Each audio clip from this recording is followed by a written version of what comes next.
things that we were just talking about is about how we're perceived in our own communities too. And some of the things I guess we have to do first is take that perception and look in the mirror with it. We have to act like we like ourselves before we can expect our wives, our kids, our fellow brothers to like us. That's true. If we don't walk up and stand tall in what we do and what we say and have some meaning behind it, what good does it do? It doesn't do it. Everybody can go to acting school. But what we have to do is act naturally like we should do, is respect and love each other. Right. It's much more important to not pretend and to realize if you have a problem and you don't have anyone else to talk to, at least you can get that air out to me. I may not have the answer, but I'll show you enough respect to give you that answer that's good for the moment that maybe you can take on the work on your own. And you and I can do the same thing with each other. The only thing we really can be is role models. Amen. If you want people to emulate you, and I think having grown up in Bronzeville back in the 40s and 50s, and born here in Milwaukee, we had a lot of role models. The teachers used to live, the preachers. I know your dad, prominent minister, that inspired me at some given time in my life. But we have too few sporadic inspirations that give us the kind of feeling that we can, as men, go out here and do things, which leaves a big gap. That's why we have, just around the corner here, 5 or 6 shootings.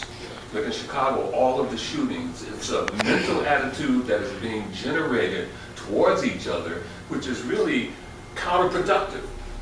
And we've got to get over those. We've got to start promoting the positive. You know, we've got to promote each other. And normally we've been selfish in trying to promote ourselves, but I think it's more important if we all get together and promote this man. He could be whatever he desires to be, but we have to do that in an unselfish way. And then other people will want to be like that. And you made a very good point there as far as role models go.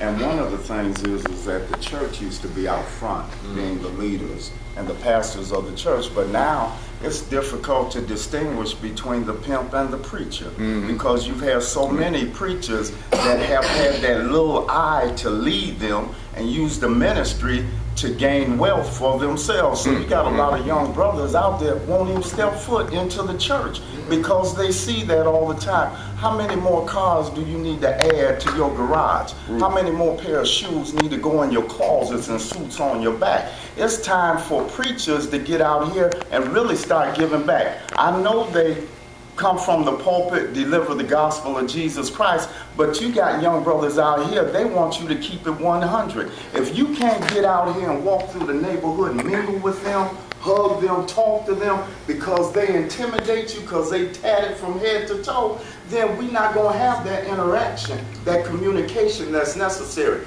My other point is the educational system right now. MPS is going to the dogs because we got leaders in MPS from somewhere else that have not vested anything in Milwaukee. They come from out of state.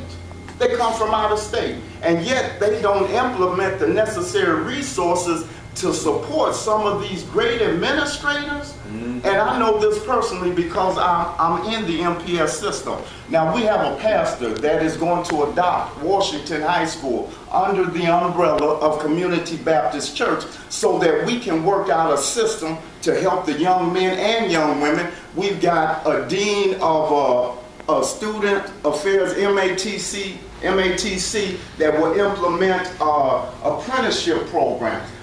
We've also grouped up with Common Ground that's going to address the tutoring program here with MPS. So there's a lot of things that need to be done, but we have to prepare our young men and women in the educational field as well.